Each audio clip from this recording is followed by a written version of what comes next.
नमस्कार दोस्तों, आज की इस वीडियो में आपको प्रतिस्थापन विधि से और विलोपन विधि से समीकरण को हल करने के लिए सिखाऊंगा।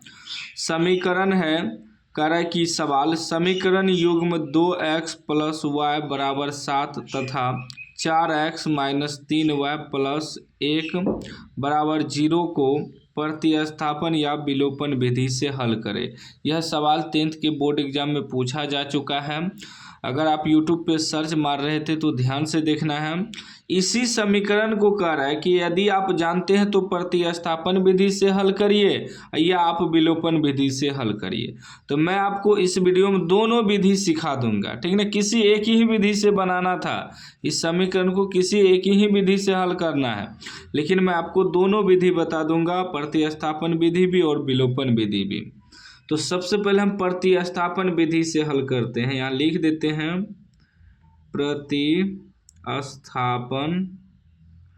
प्रतिस्थापन विधि।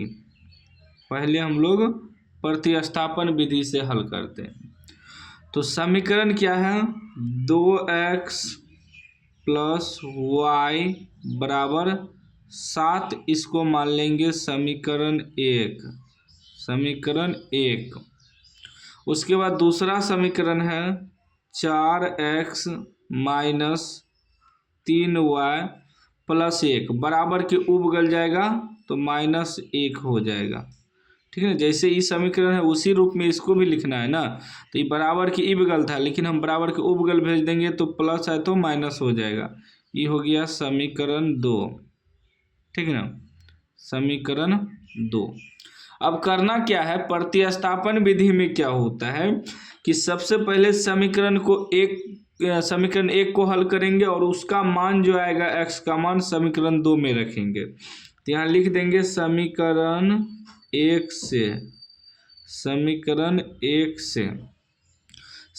एक क्या है, 2x प्लस वाई बराबर 7। 2x बराबर क्या हो जाएगा 7, ये प्लस है तो इधर आके माइनस का y हो जाएगा। और जब हम x बराबर निकालेंगे तो 7 माइनस y और इसके बटे में आ जाएगा ये 2, क्योंकि गुणा में है तो भगा में आ गया। अब यही x का मान समीकरण 2 में बैठाएंगे, लिखेंगे x का मान समीकरण 2 में रखने पर समीकरण 2 क्या है, 4x माइनस 3y बराबर -1। x का मान बैठाइए तो यह हो जाएगा 4। x का मान क्या आया है 7 माइनस y बटे 2, ये 4 से गुना हो जाएगा क्योंकि 4 गुना x है, -3y बराबर -1। अब देखिए 2 से काट देंगे, 2 दूनी 4, गुना करिए 7 दूनी 14 माइनस 2 गुना y 2y माइनस 3y बराबर -1, ठीक ना। अभी हो जाएगा 14 माइनस प्लस चिन्ह माइनस का 3 2 5y बराबर -1। जब हम -5y बराबर निकालेंगे तो -1, 14 उधर जाके -14 हो जाएगा। क्यों? क्योंकि देखिए प्लस में है, उधर जाके -14 हो जाएगा। तो ये हो जाएगा -5y बराबर माइनस प्लस चिन्ह माइनस का 14 1 15, 5 से कट जाएगा, 5 तिया 15 और माइनस भी कट जाएगा। तो y का मान कितना निकल गया 3, ठीक ना। तो y का मान 3 निकला तो यहाँ x का मान यहाँ से निकल जाएगा। x बराबर आया 7 घटा y बटे 2, लिखेंगे अतः x बराबर 7 घटा y बटे 2 आया है। बैठाइए तो 7 घटा y निकला है 3 बटे 2, तो 7 में से 3 घटेगा तो हो जाएगा 4 बटे 2, 2 बार में कट जाएगा, यानी x का मान हमारा निकल गया 2 और y का मान निकल गया 3। ये हमारा आंसर हो गया, ठीक ना, प्रतिस्थापन विधि से। अब इसी सवाल को हम लोग क्या करते हैं कि विलोपन विधि से बनाते हैं, क्योंकि इसमें दोनों विधि दिया, आप चाहे तो प्रतिस्थापन विधि से बना सकते हैं या विलोपन विधि से। तो हम विलोपन विधि से भी बनाते हैं, देखते हैं आंसर उतना ही आता है या नहीं। x का मान 2 और y का मान 3, आंसर चेक करेंगे उतना आता है या नहीं। तो हम लाइन खींच देते हैं इसमें, ताकि इसका पार्ट अलग रहे और उसका पार्ट अलग रहे। ठीक ना, लाइन खींच दिए। अब हम लोग क्या करेंगे, विलोपन विधि से हल करेंगे। यहाँ लिख देंगे विलोपन विधि, विलोपन विधि से हल करेंगे। समीकरण जो है लिख देंगे 2x प्लस वाई बराबर 7, इसको मानेंगे समीकरण 1। और इसको भी फिर वही करेंगे 4x माइनस 3y बराबर के उपगल जाएगा तो -1 हो जाएगा समीकरण 2। विलोपन विधि में क्या करते हैं हम, जैसे ये x है और ये y है, तो या तो आप x को कटाइए या तो y को कटाइए, किसी एक को कटाना होता है बराबर करके। ठीक ना, क्या करके, बराबर करके। अब मान लीजिए हम यदि x को कटाते हैं, x को, तो यहाँ 4x है, यहाँ 2x है, नहीं कटेगा, बराबर आना चाहिए। तो हमें समीकरण 1 को 2 से गुना करना होगा, तब ना 2 दूनी 4x होगा, और 2 से जो गुना करेंगे पूरा समीकरण गुना होगा, फिर 2y से भी गुना होगा, 2y प्लस बराबर 2 गुना 7 करेंगे, 7 भी 7 दूनी 14 हो जाएगा। और ये नीचे वाला तो हमें x को कटाना है, इसको कुछ नहीं करना है, 4x माइनस 3y बराबर -1 उतार देना है। अभी दोनों बराबर हो गया, लेकिन यहाँ देखिए प्लस, दोनों जगह प्लस है तो प्लस माइनस होना चाहिए। तो हमें क्या करना होगा, समीकरण 1 में समीकरण 2 को घटा करना होगा, तब यहाँ माइनस का चिन्ह देंगे, जहाँ पहले से माइनस है प्लस का चिन्ह देंगे, जहाँ प्लस है माइनस है प्लस का चिन्ह, तभी हमारा एगो कटेगा माइनस प्लस।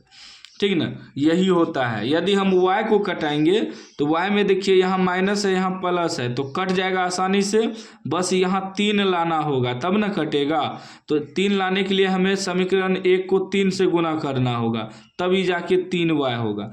तो ये विलोपन विधि में यही दिमाग लगाना पड़ता है कि हमें कटाना किसको है, x को कटाना है या y को। अब दोनों में से किसी को हम पहले कटा सकते हैं, उससे कोई दिक्कत नहीं है। मेरा मन है तो हम पहले y को कटा देंगे, मेरा मन है तो पहले x के, जैसे x कटाने के लिए हम बता दिए बराबर कैसे करना है। तो समीकरण 1 को बराबर करेंगे 2 से गुना करेंगे तो 2 दूनी 4x हो जाएगा। जिसको कटाना है बस उसको देखना है कि बराबर है या नहीं, उसको बराबर करना है जिसको कटाना है, बाकी कुछ भी रहे उससे मतलब नहीं है। हमें x को कटाना है, 2 से गुना कर देंगे तो 2 दूनी 4x हो जाएगा, बस माइनस कर देंगे कट जाएगा। अगर y को कटाना है तो y को भी कटाने के लिए हमें समीकरण 1 को 3 से गुना करना होगा, माइनस प्लस पहले से है तो इसका मतलब सिर्फ प्लस करना है, कट जाएगा। ठीक ना, तो कटाना किसको है इस पर ध्यान देना है। तो हम क्या करते हैं, y वाला को कटाते हैं। तो यहाँ लिखेंगे समीकरण 1 गुना 3 से करना पड़ेगा, तो गुना 3, और दोनों जगह प्लस माइनस पहले से है तो प्लस कर देंगे, प्लस समीकरण 2। ठीक ना, इस प्रकार। तो समीकरण 1 को 3 से गुना किए हैं तो 3 से गुना करिए, कितना हो जाएगा, 3 दूनी 6x, क्योंकि हम y को कटा रहे हैं। फिर 3 प्लस 3 गुना y, 3y बराबर 3 से गुना किए 7 या 21, और समीकरण 2 को कुछ नहीं किए हैं, लिख देंगे 4x माइनस 3y बराबर -21 1। अब देखिए प्लस माइनस कट गया, 3y, अभी दोनों प्लस है जुड़ जाएगा, 6 4 10x बराबर 21 में से 1 घट जाएगा 20, 2 से कटा दीजिए, 10 दूनी 20, यानी x का मान निकल गया 2। वही यदि हम x को कटाते तो y का मान निकलता, y को कटाएं तो x का मान निकला। अब यही x का मान समीकरण 1 में रखने पर, देखिए इसमें क्या है, x का मान समीकरण 2 में रखना पड़ा, x को जब समीकरण 1 को हल किए तो x का मान 2 में रखना पड़ा, लेकिन विलोपन विधि में क्या होता है, x का मान जो भी निकले, यदि अब y को कटाए तो x का मान निकला, x को कटाते तो y का मान निकलता, तब यहाँ लिखते y का मान समीकरण 1 में रखने पर। तो विलोपन विधि में क्या होता है, आप चाहे तो समीकरण 1 में रख सकते हैं मान, या समीकरण 2 में भी रख सकते हैं। इसमें कोई यही नहीं कोई लिमिट नहीं है कि एक ही में रखना है। आपका मन करे तो समीकरण 2 में भी रख सकते हैं, आंसर उतना ही आएगा, ठीक ना। तो हम यहाँ लिख दिए हैं x का मान समीकरण 1 में रखने पर, आप 2 में भी रख सकते हैं। तो समीकरण 1 क्या है, 2x प्लस y बराबर 7। तो 2x का मान कितना निकला है, 2 प्लस वाई बराबर 7, 2 दूनी 4 प्लस y बराबर 7, और जब y बराबर निकालेंगे तो 7 उधर जाएगा -4 हो जाएगा, तो y का मान निकल जाएगा 3। यानी कि x का मान हमारा आया 2 और y का मान आ गया 3। ये हमारा आंसर हो गया। तो यहाँ भी देखिए प्रतिस्थापन विधि से भी x का मान 2 y का मान 3, और विलोपन विधि से भी x का मान 2 y का मान 3, मतलब सेम आंसर आ गया। आप विलोपन विधि से बनाइए या प्रतिस्थापन विधि से बनाइए, आंसर वहीं जाएगा। तो उम्मीद है आज आप दोनों विधि सीख गए होंगे। सीख गए हैं तो लाइक कर दीजिए, चैनल को सब्सक्राइब कर दीजिए और घंटी को दबा के ऑल कर दीजिए।